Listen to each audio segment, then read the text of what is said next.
పరలోకబంధన పరమ తండ్రి, పాపుల రక్షక, పాపుల పాలడి దైవమా, మహోన్నతుల మహోపకారి, దేవాది దేవ, రాజాది రాజా, యేసయ్య తండ్రి, మీకే స్తుతి స్తుతి స్తుతి స్తుతి స్తుతి స్తుతి స్తుతి స్తుతి స్తోత్రము తండ్రి.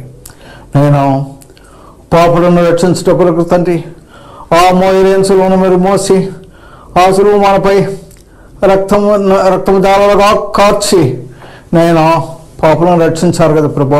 మీకే స్తుతి స్తుతి స్తుతి స్తోత్రములు తండ్రి. వేలాది వందనాలు ప్రభా. ఇప్పుడు తండ్రి మీ యొక్క సేవకురాలు ఆలిస్పును స్వామి గారు తండ్రి సువార్తను ప్రకటించబోతున్నారు ప్రభా. నేను ఆమెకు లోతైన మర్మాలు తెలియజేసి కంఠస్వరాన్నిచ్చి చక్కగా నేను సువార్తను ప్రకటించినట్లు ఆమెను ఆశీర్వదించండి ప్రభా. నేను చూసిన వారందరూ నేను స్వస్థపడినట్లు వాళ్ళ కష్టాలు బాధలు తీర్చి వాళ్ళు ఆశ్రయించండి ప్రభా. మీకే స్తుతి స్తుతి స్తోత్రము తండ్రి. ఇప్పటి వరకు మీరు పాపులందరినీ రక్షించిన కొరకు వేలాది వందనాలు ప్రభా. మీకే స్తుతి స్తుతి స్తుతి స్తోత్రాలు చెల్లించుకుని రానయ్యన్న యేసయ్య నామములో ప్రార్థిస్తున్నాము తండ్రి, ఆమేన్. ఫాస్టింగ్ ప్రేయర్ ఫెలోషిప్ తరపున దేవునికి స్తోత్రం. మీకందరికీ వందనాలు. వాక్యానికి ముందు సహోదరి గురించి 2 మాటలు. సహోదరి దేవుని నమ్మక ముందు విగ్రహారాధన చేస్తూ దేవునికి దూరంగా ఉన్నప్పుడు దేవుడు ఆమెను ఏర్పరచుకొని మహిమగల సువార్త ప్రకటించమని దేవుడు చెప్పగా ఆమె ఆ విధముగా సువార్త ప్రకటిస్తూ వచ్చును. పరిశుద్ధాత్మ చేత నింపబడిన ఆ సహోదరి ఎన్నో కృపా వరాలతో స్వస్థత వరము, వాక్య పరిచర్య వరము, దేవుని పట్టిన వారికి ప్రార్థన చేసినప్పుడు వారికి విడుదల, క్యాన్సర్ గడ్డలు, గర్భసంచి వ్యాధులతో బాధపడుతున్న వారికి ప్రార్థన చేసినప్పుడు వారికి స్వస్థత కలిగను. అలాగే పల్లెల్లోనూ తిరిగి సువార్త ప్రకటించారు, వీధి వీధుల్లో పత్రికలు పంచారు, వీధి సేవ చేశారు, జైలు పిల్లలకు వెళ్ళి సువార్త ప్రకటించారు. ఈ విధంగా డ్రామాల ద్వారా, సండే స్కూల్ పిల్లల ద్వారా దేవుని సువార్తను ప్రకటిస్తూ ఉన్నారు. దేవుని కొరకు చక్కగా వాడబడుతున్నారు. మాంత్రికులు, చేతబళ్ళు చేసిన వాళ్ళు ఈ విధంగా వారి కొరకు ప్రార్థన చేసినప్పుడు వారికి కూడా విడుదల కలిగింది. దేవుని శక్తి ద్వారా ఆమె సువార్త ప్రకటిస్తుండగా ఈ విధంగా ఎన్నో అద్భుతాలు, స్వస్థతలు దేవుడు ఆమె చేత చేయిస్తూ సువార్త సేవ చేయించుకుంటున్నారు. అన్యుల మధ్య పరిచర్య చేసినప్పుడు అన్యులందరూ దేవుని దగ్గరకు వచ్చి ప్రభుని నమ్ముకుంటున్నారు. తెలుగు తెలియని ఒక సహోదరి దేవుని స్వరము విన్నప్పటి నుంచి తెలుగు భాష నేర్చుకుని తెలుగుతో మాట్లాడుతూ మినిస్ట్రీ చేస్తూ దేవుని కొరకు ఎంతో నమ్మకంగా సేవ చేస్తున్నారు. ఇప్పుడు దేవుని వాక్యం అందిస్తారు, విని దేవుని మహిమ. దేవునికి స్తోత్రములు. మీ అందరికి కూడా నా వందనములు. ప్రియులారా, బాగున్నారా? కడవరి కాలంలో ఉంటున్నాము. సిద్ధపాటు కలిగి ఉండాలి కదా. ప్రభు వచ్చేస్తున్నాడని మనం రెడీగా ఉండాలి, సిద్ధంగా ఉండాలి. ఎవరైతే పరిశుద్ధంగా జీవిస్తామో వాళ్ళు వెళ్ళిపోతున్నాము. కనుక ఇప్పుడు కరెంటు బల్బు ఆన్లో ఉంటేనే, టచింగ్ ఉంటేనే స్విచ్ అదిగానే వెలుగుతాయి. అలాగే మనం కూడా బోరా శబ్దము వినంగానే వెలిగిపోతూ ఉంటాము, మహిమతో ఉంటాము. అప్పుడు దేవుడు మనల్ని తీసుకెళ్ళిపోతాడు కదా. ఎపిసోడ్కు సహాయపడిన ప్రియులు ప్రియదర్శిని, శ్వేత, చిన్న కుట్టి బాబు, వాళ్ళకు నా వందనములు, దేవుని దీవెనలు. ఇంకొక బాబు కూడా పుట్టాలని పాపో బాబో కోరుకుంటున్నాను. అలాగే శేఖర్, మోనికాకు సంతానం కావాలి. వాళ్ళ కుటుంబానికి, అమ్మా నాన్నకు మంచి ఆరోగ్యం, అక్క కుటుంబాన్ని కూడా, ఉషా కుటుంబాన్ని కూడా దేవుడు ఆశీర్వదించలాగా ప్రార్థించండి. నేను ప్రార్థిస్తున్నాను. కుటుంబానికి వందనాలు, దేవుని ఆశీర్వాదం. విజయ, సంపత్తు మారు మనసు పొందాలి, రక్షణ పొందాలి, కుమార్తెకి స్వస్థత కావాలి, ప్రార్థించండి. వాళ్ళు కూడా నిజమే ప్రియులారా. రుక్మణి చిరంజీవి గారు, ఆ కుటుంబానికి కూడా 2 పిల్లలు, భరత్, రూప పాప, వాళ్ళ ఫ్యామిలీ, వాళ్ళు చేసే పనుల్ని, క్లినిక్ని దేవుడు ఆశీర్వదించలాగన, సహోదరికి ఆ మంచి ఆరోగ్యం ఇచ్చేలాగన ప్రార్థించండి. ఆ కుటుంబానికి కూడా నా వందనాలు చెల్లించుకుంటున్నాను. దేవునికి స్తోత్రములు. వాక్య భాగానికి వెళ్దాము. మత్తయి సువార్త 5వ అధ్యాయం 9వ వచనం. సమాధానపరచువారు ధన్యులు, వారు దేవుని కుమారులు అనబడుదురు. సమాధానపరచువారు ధన్యులు, వారు దేవుని కుమారులు అనబడుదురు. దేవునికి స్తోత్రములు. ప్రార్థన చేసుకుందాం. మమ్మల్ని మిక్కిలిగా ప్రేమిస్తున్న పరలోకమందున మా తండ్రి, నీకు వందనాలు, స్తుతి స్తోత్రం చెల్లించుకుంటున్నాను. దయగల నాయనా, నీకు కోట్లాది స్తుతి స్తోత్రములు. ప్రభా, చదివిన వాక్యాన్ని వివరించే యోగ్యత నాకు లేదు. ప్రభా, మీరే మాట్లాడి మీ నామానికి మహిమ తెచ్చుకోమని స్పాన్సర్ చేసిన కుటుంబాన్ని ఆశీర్వదించి, అలాగే నాయన వినువారికి మేలు కలిగినట్టు మాట్లాడమని యేసు నామంలో సహాయం కోరి అడిగి వేడుకుంటున్నాం పరమ తండ్రి, ఆమేన్. ప్రియులారా, ఇక్కడ చూస్తున్నాము, సమాధానపరచువారు ధన్యులు, వారు దేవుని కుమారులు అనబడుదురు అని చూస్తున్నాం. మరి మనం దేవుని కుమారులుగా ఉండాలంటే ఎలా? ఒకసారి రోమీయులకు రాసిన పత్రికలో 5వ అధ్యాయము 6వ వచనం, ఏలయనగా మనం ఇంకను బలహీనులమై ఉండగా, అంటే మానవులు బలహీనులుగా ఉంటారు కదా, బలహీనులమై ఉండగా, శరీర బలహీనం ఆత్మీయ బలహీనం కూడా ప్రియులారా, ఆత్మీయంగాను మరి శరీరంగాను బలహీనత వస్తుంది. శారీరక బలహీనత అప్పుడే తెలిసిపోతుంది, ఏం పని చేయలేరు, ఏం కష్టపడలేము కదా, అలాగ మనం ఉంటాము. అయితే అంత బలహీనంగా ఉన్నాము. మరి 8వ వచనంలో చూస్తే, మన ఇంకను పాపులమై ఉండగా, చూడండి, బలహీనంగా ఉంటే యుక్త కాలమున భక్తిహీనుల కొరకు చనిపోయాను మన ప్రభువైన యేసుక్రీస్తు. చనిపోయాడు ప్రభువారు. బలహీనతల కొరకు కూడా బలపరచడానికి, ఆయన రక్తం ఇవ్వడానికి ఆయన చనిపోయాడని మనం చూస్తున్నాము. మన ఇంకను పాపులమై ఉండగా, రెండోదిగా పాపులమై ఉండగా క్రీస్తు మన కొరకు చనిపోయాను. ఎన్నిసార్లు కదా ప్రభు, ఒకేసారి అని ఎబ్రీయులకు రాసిన పత్రికలో మనం చూస్తున్నాం. అన్నీ కలిపి ఒక్కసారి, పాపులమై ఉండగా క్రీస్తు మన కొరకు చనిపోయాను. 10వ వచనం చూస్తే, ఏలయనగా శత్రువులమై ఉండగా ఆయన కుమారుని మరణం ద్వారా మనము దేవునితో సమాధానపరచబడిన ఎడల సమాధానపరచబడిన వారమై ఆయన జీవించుట చేత మరి నిశ్చయముగా రక్షింపబడదుము. దేవునికి స్తోత్రం ప్రియులారా, దేవునికి స్తోత్రం. ఇలాగా బలహీనులు, శత్రువులు, పాపులు రక్షణ పొందాలంటే ప్రభువైన యేసుక్రీస్తు ఏం చేశాడు? శరీరగా ఉగ్రత నుండి తప్పించాడు. ఉగ్రత కూడా ఉంది, దేవుని ఉగ్రత ఉంది కదా. ఎన్ని ఉన్నాయి ఒకసారి ఎంచుకుందామా? బలహీనులము, పాపులము, శత్రువులము, ఇంకా దేవుని ఉగ్రత కదా. 4 అన్ని ఉన్నా కూడా అన్నిటి కొరకు ఒకేసారి దేవుడు మనల్ని మరణం ద్వారా సమాధానపరిచాడు, తండ్రితో సమాధానపరిచాడు. సమాధానపరచువారు ధన్యులు, దేవుని కుమారులు అనబడును అని చదువుకున్నాం. మరి ఈయన సమాధానపరిచాడు కదా, దేవుని కుమారులు సమాధానం. కొలస్సీలకు రాసిన పత్రిక 1వ అధ్యాయము 20వ వచనం. కొలస్సీలకు రాసిన పత్రిక 1వ అధ్యాయము 19-20. ఆయన యందు సర్వ సంపూర్ణత నివసింపవలననియు ఆయన శిలువ రక్తము చేత సంధి చేసి ఆయన ద్వారా సమస్తమును, అవి భూలోకమందైనను పరలోకమందైనను, వాటన్నిటిని ఆయన ద్వారే తనతో సమాధానపరచుకొనవలనని తండ్రికి అభిష్టమాయను. గతకాలంలో ఎలా ఉన్నాము? దేవునికి దూరస్తులము.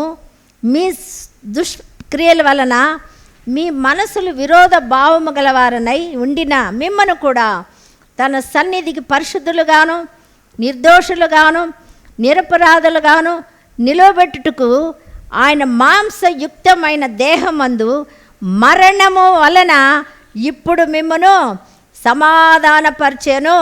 దేవునికి స్తోత్రం ప్రియులారా. దేవుడు మనల్ని సమాధానపరిచాడు. దేవుని కుమారుడు అనబడును, ఆయన దేవుని కుమారుడు అనబడును.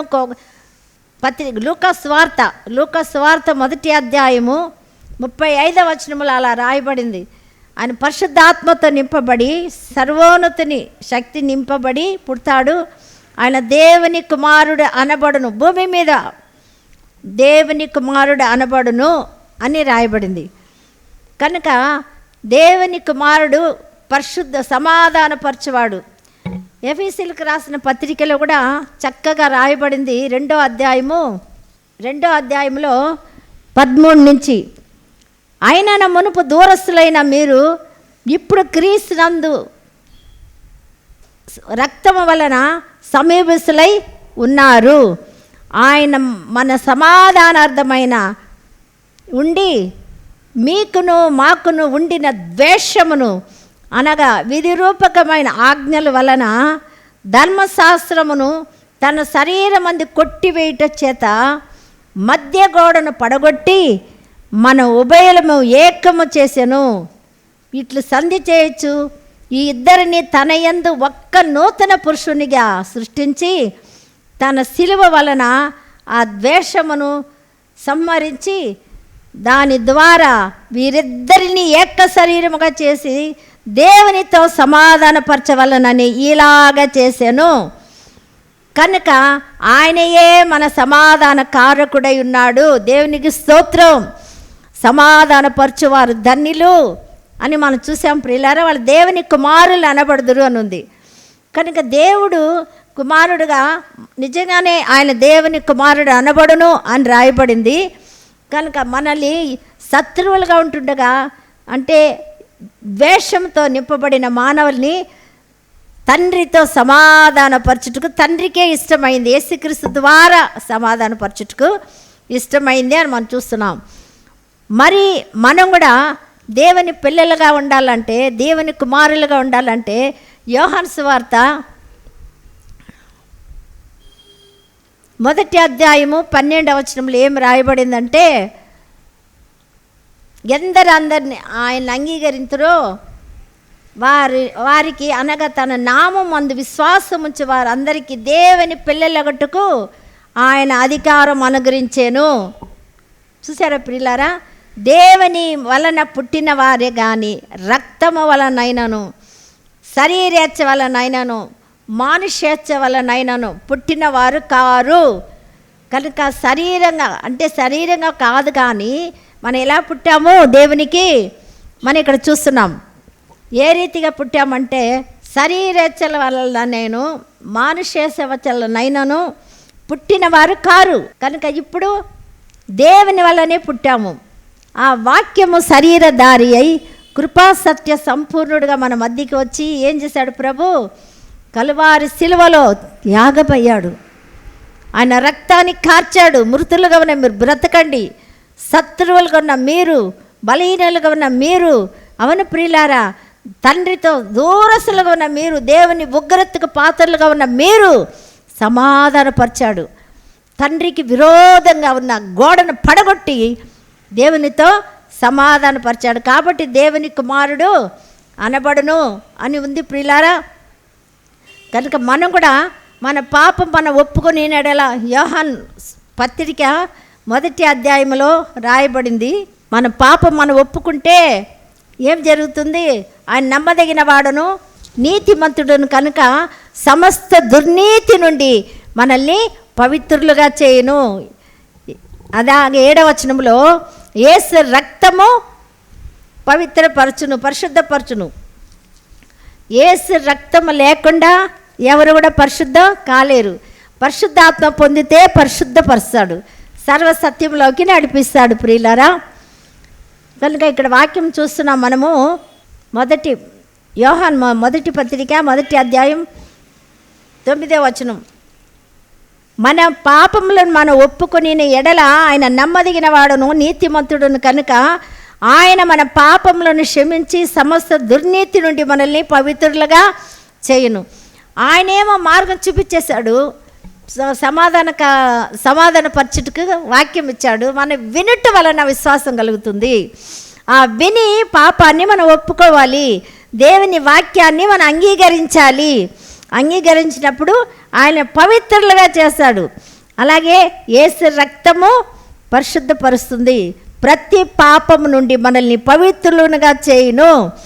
కనుక ప్రియులారా, ఆయన పరిశుద్ధులుగాను నిష్కలంకంగాను నిర్దోషులుగాను తను ఎదుట ఉంచుకోవడానికే ఆయన ఈ లోకానికి వచ్చి సిలువ రక్తం కార్చాడు.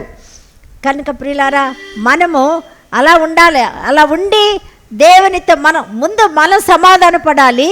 తర్వాత ఇతరులను కూడా మనము సమాధానపరిచేవారుగా ఉండాలి. ఇప్పుడు చూడండి ఆదికాండము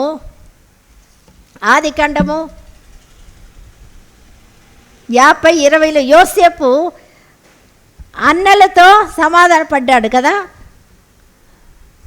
ఎంత కొడూరంగా యోసేపుని వాళ్ళు బావిలో తోసేశారు, చంపడానికి కూడా వెనుక తీయలేదు. కానీ వెంటనే దేవుడి జ్ఞాపం చేసుకొని ఇష్మాయేల్ వాళ్ళని వ్యాపారస్తుల్ని పంపించాడు ఆ స్థలానికి. పంపించినప్పుడు అమ్మేశారు. అయితే అదే యోసేపే వాళ్ళని జీవనం చేయడానికి సహాయపడ్డాడు కదా. చూడండి, అందుకే అంటాడు, ఏమంటాడంటే మీరు 50:18 చదువుతాను. మరి అతని సహోదరులు పోయి అతని ఎదుట సాగిలపడి, ఇదిగో మేము నీకు దాసులమని చెప్పగా, యోసేపు భయపడకుడి, నేను దేవుని స్థానమందు ఉన్న మీరు నాకు కీడు చేయను ఉద్దేశించిరి, కానీ నేటి దినమున జరుగునట్లు అనగా బహు ప్రజలను బ్రతికించినట్లు అది మేలుకే దేవుడు ఉద్దేశించాను. హల్లెలూయా, దేవునికి స్తోత్రం. అవును ప్రియులారా, అంటే యోసేపు చక్కగా చెప్తుంది, మనం కీడు చేసే వాళ్ళని క్షమిస్తామా? క్షమించలేము కదా. కానీ దేవుడు మనలో ఉంటే తప్పకుండా క్షమిస్తాము, వాళ్ళ కొరకు ప్రార్థిస్తాము, వాళ్ళతో సమాధాన పడతాము, వాళ్ళకు మేలు చేస్తాం ప్రియులారా. కనుక ఎంత చక్కగా చూడండి యోసేపు, దేవుడు చేసింది మేలు కొరకే. దేవుని ఉద్దేశము ఎప్పుడు మేలుగానే ఉంటాయి, కీడు వచ్చినా అది మేలు కొరకే ఉంటుంది. కనుక అలాంటి గొప్ప దేవుడు మనకున్నాడు ప్రియులారా. దేవుని కుమారులుగా, దేవుని పిల్లలుగా 82వ కీర్తనలో ఎంత చక్కగా చూడండి, దావీదు అంటాడు 82, దేవుడే మనల్ని ఎంత చక్కగా చెప్తున్నాడు. 82:6 వచనం, మీరు దైవములనియు మీరందరూ సర్వోన్నతుని కుమారులనియు నేనే సెలవిచ్చున్నాను. చూశారు ఎంత చక్కగా. అయినాను ఇతరులు మనుషుల వలె చనిపోవునట్లు మీరును చనిపోదురు, అంధకారములలో ఒకడు కూలినట్లు మీరును కూలుదురు. దేవా లెమ్ము, భూమికి తీర్పు తీర్చుము, అన్యజనులందరూ నీకే స్వాస్థ్యముగా ఉందరు. ఆమేన్, దేవునికి స్తోత్రం. చూసారా ప్రియులారా, ఆసాపు రాజా ఎలా చెప్పాడో అంతే దేవుడే చెప్పాడు, మీరే దైవములు, మీరందరూ సర్వోన్నతుని కుమారులు, మనం దేవుని కుమారులము ప్రియులారా. రోమా 8:14 కూడా అదే వాక్యం రాయబడింది. ఏముందంటే, పరిశుద్ధాత్మ ద్వారా మనం నడిచిన వారైతే 8:14 దేవుని ఆత్మ చేత ఎందరు నడిపింపబడుదురో వారందరూ దేవుని కుమారులయ్యుందురు. హల్లెలూయా, స్తోత్రం. దేవుని ఆత్మ చేత నడిపింపబడాలి, పరిశుద్ధాత్మ చేత మనం నడిపింపబడాలి. అంటే దేవుడు ఇలా పూర్ణ మనసుతో పూర్ణ హృదయంతో ప్రేమించన్నాడు. అలాగే మనం ప్రేమిస్తూ ఉంటే తప్పకుండా ఆయన అనుసరిస్తుండాలి. భూ సంబంధమైన వాటిని మనము మనసులో పెట్టకూడదు, పై వాటినే మన మనసులో పెట్టుకోవాలి ప్రియులారా. అలా ఉన్నప్పుడు ఆయన కుమారులుగా మనం ఉంటామని దేవుడు మనకు తెలియపరుచున్నాడు. మరి అదే గలతీయులకు రాసిన పత్రికలో కూడా 3వ అధ్యాయము 26వ వచనం, 3, 26, 27 గలతీయులకు రాసిన పత్రిక 26, 27వ వచనం, యేసుక్రీస్తునందు మీరందరూ విశ్వాసం వలన దేవుని కుమారులై ఉన్నారు. ఆమేన్, దేవుని కుమారులము కదా. ఒక్కసారి పాపాన్ని ఒప్పుకుంటే కుమారులుగా అయిపోయినాము. ఆత్మచేత దేవుని సన్నిధిలో మనం ఉంటే కుమారులుగా ఉంటాము. అలాగే ఆత్మచేత నడుచుకుంటే దేవుని కుమారులుగా ఉంటాము. ఆ కుమారులుగా ఉన్నవారు ఏం చేయాలా? ఇతరులని దేవుని సన్నిధిలో సమాధానపరచాలి. వాళ్ళు ఎరుగరు కదా, వాళ్ళు శత్రువులుగా ఉన్నారు, దేవునికి బలహీనులుగా ఉన్నారు, పాపులుగా ఉన్నారు, వాళ్ళందరినీ మనము దూరస్తులుగా ఉన్నారు, సమాధానపరిచేవారుగా ఉండాలి ప్రియులారా. అదే ఇక్కడ వాక్యము, విశ్వాసం వలన దేవుని కుమారులై ఉన్నారు, క్రీస్తులోనికి బాప్తీసం పొందిన మీరందరూ క్రీస్తును ధరించుకొని ఉన్నారు. ఆమేన్, దేవునికి స్తోత్రం. ఇందులో యూదుడని గ్రీసు దేశస్థుడని లేదు, దాసుడని స్వతంత్రుడని లేదు, పురుషుడని స్త్రీ అని భేదమే లేదు. ఎంత గొప్ప దేవుడు! కనుక ప్రియులారా, ప్రేమామయుడు, కరుణా సంపన్నుడు, మనల్ని దేవుని పిల్లలుగా, కుమారులుగా, ఆయన కుమారుడుగా వచ్చాడు, మనల్ని కుమారులుగా, కుమార్తెలుగా చేయడానికి ఆయన ఇష్టపడ్డాడు ప్రియులారా. అంత సంతోషంగా దేవుడు మనల్ని ఆశీర్వదిస్తున్నాడు. కనుక ప్రియులారా, మనం అందరూ కూడా అలాగే ఉండాలా. లూకాసు వార్త 20:36లో, లూకాసు వార్త 20:36, వారు పునరుద్ధానములలో పాలివారై ఉండి దేవదూత సమానులను దేవుని కుమారులునయుందురు కనుక వారికను చావే నేరరు. హల్లెలూయా, స్తోత్రం. దేవుని దూతలుగా, కుమారులుగా మనం ఉంటే పునరుద్ధానం, మరణించి తిరిగి లేస్తాం కదా, ఆ పునరుద్ధానం ఉండేటప్పుడు దేవుని పిల్లలుగానే ఉంటాము, కుమార్తెలుగా ఉంటాం కదా. అప్పుడు వాళ్ళకి ఏముండదు, చావే ఉండదు. యోహాను సువార్త 11:25లో కూడా అదే ఉంది ప్రియులారా. ఏముందంటే, పునరుద్ధానమును జీవమును నేనే, నా యందు విశ్వాసం ఉంచినవాడు చనిపోయిన బ్రతుకును, బ్రతికి విశ్వాసం ఉంచినవాడు ఎన్నటికీ చనిపోడు. కనుక పునరుద్ధానమందు కుమారులు. కనుక ప్రియులారా, మరి అదే యోహాను సువార్త 12 మనం చదువుకున్నాం ఇంతాక కదా. అందరూ అంగీకరించిన వాళ్ళందరూ దేవుని పిల్లలగొట్టుకు అధికారం ఇస్తాడు అని కూడా మనం చూస్తూ ఉన్నాం. కనుక దేవాది దేవుడు మనల్ని అంతగా ఆశీర్వదిస్తాడు. లూకాసు వార్త 1:31, లూకాసు వార్త 1:31. ఇదిగో నీవు గర్భము ధరించి కుమారుని కని ఆయనకు యేసు అని పేరు పెట్టుదువు. కుమారుని కని యేసు అని పేరు. దయాప్రాప్తురాలా అన్నారు 29లో కదా, మన 28-29లో నీకు శుభం, భయపడకు ఎన్నిసార్లు చెప్తాడు ప్రియులారా. కనుక దేవుని కృప పొందితివి కనుక భయపడకు, దేవుని వలన కృప పొందితివి కనుక ఇదో గర్భం ధరించి కుమారుని కని అని ఉంది. 35వ పరిశుద్ధాత్మ నీ మీదకి వచ్చును, సర్వోన్నతుని శక్తి నిన్ను కమ్ముకొనును కనుక పుట్టబో శిశువు పరిశుద్ధుడై దేవుని కుమారుడు అనబడును. ఇందాక చదువుకున్నాం కదా, దేవుని కుమారుడు. సమాధానపరచువారు ధన్యులు, వాళ్ళ దేవుని కుమారులు అనబడుదురు. సమాధానపరిచేవారుగా ఉండాలి. మనం పొరుగు వార్త కూడా సమాధానంగా ఉండాలి ప్రియులారా. రోమా 8:19-20 మహిమ, దేవుని మహిమ, దేవుని కుమారులు, ఎంత సంతోషం. ఇప్పుడు మనం పొందేది కాకుండా వాళ్ళని కూడా మనతో కూడా మహిమలోకి తీసుకువెళ్ళాలని దేవుని యొక్క ఆశ, దేవుని ప్రేమ. 18 మన ఎడల ప్రత్యక్ష కాబోవు మహిమ ఎదుట ఇప్పటి కాలపు శ్రమలు ఎన్నదగినవి కావు. ఎంచుచున్నాము దేవుని కుమారుల ప్రత్యక్షత కొరకు సృష్టి మిగిల ఆసక్తితో ఏ తేరి చూచుచూ కనిపెట్టుచున్నది. చూసారా ప్రియులారా, సృష్టి, కాలిపోయే సృష్టి, నశించిపోయే సృష్టి, ఇవి మన కోసం, మన మహిమ కొరకు ఎదురు చూస్తున్నాయి. మన శత్రువులుగా ఉన్నాము, బలహీనులుగా ఉన్నాము, పాపులుగా ఉన్నాము, దేవుని ఉగ్రతకు పాత్రలుగా ఉన్న మనము ఇక్కడ చూస్తే దేవుని మహిమ ఎంత ఎంత ఆ యొక్క మహిమ మనం పొందడానికే ప్రభువారు కల్వారి శిలువలో రక్తం కార్చాడు, మరణించాడు, తిరిగి లేచాడు ప్రియులారా. కనుక ఆ మహిమ స్వరూపుడు మనకు, ఆ మహిమ కొరకు సృష్టి ఎదురు చూస్తూ ఉంది. ప్రత్యక్ష కాబోయే మహిమ, దేవుని కుమారులు ప్రత్యక్షత కొరకు మనమందరం కుమారులు కుమార్తెలుగా ఉన్నామా? ఆయన రక్తములో కడగబడిన వారుగా ఉన్నామా? అబ్బా తండ్రి నాన్న అని ప్రార్థన చేసుకోవడానికి ఆయన ప్రియ కుమారుని యొక్క ఆత్మ మనలోనికి పంపాడు. గలతీ 4:6-7 రాయబడింది ప్రియులారా. కనుక ఆయన కుమారుని యొక్క ఆత్మ మనలో ఉంటే మనం కూడా తండ్రి అబ్బా నాయన అని మొరపెట్టి ప్రార్థన చేసే బిడ్డలుగా మనం ఉంటాము. ఆ మహిమలో నిత్యము యుగయుగాలు జీవిస్తాము. కనుక అలాగ మనం ఉండడానికి పరిశుద్ధాత్మ దేవుడు ఈ వాక్యం మనం మళ్ళీ ఆశీర్వదించి స్థిరపరిచి కాపాడను గాక. ప్రార్థన చేసుకుందాం. పరిశుద్ధుడా, ప్రేమగల తండ్రి, దయగల నాయనా, నీకు వందనాలు, స్తోత్రములు తండ్రి. ప్రభా తండ్రి, ఇదిగో నా తండ్రి విత్తన వాక్యం నీరు కట్టి ఫలింప చేయండి ప్రభా. స్పాన్సర్ చేసిన బిడ్డల కుటుంబాలని ఆశీర్వదించండి ప్రభా. ప్రేమగల ప్రభాల కుటుంబంలో ఉన్న కొరతలన్నీ నింపండి. రక్షణ లేని వారికి రక్షణ దయచేయమని ప్రార్థిస్తున్నాను. అద్భుతం చెయ్యండి ప్రభా. నీకు వందనాలు, స్తోత్రములు నాయన. నాయనా తండ్రి ప్రభా సమాధానపరచువారు ధన్యులు, వాళ్ళు దేవుని కుమారులు అనబడదు అని రాయబడిందయ్యా.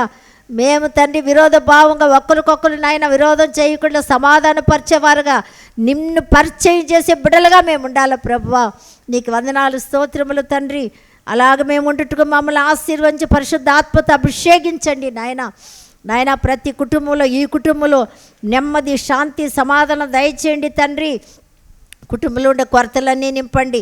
స్పాన్సర్ చేసిన బిడ్డల కుటుంబాలని కూడా ఆశీర్వదించమని ప్రార్థిస్తున్నాను.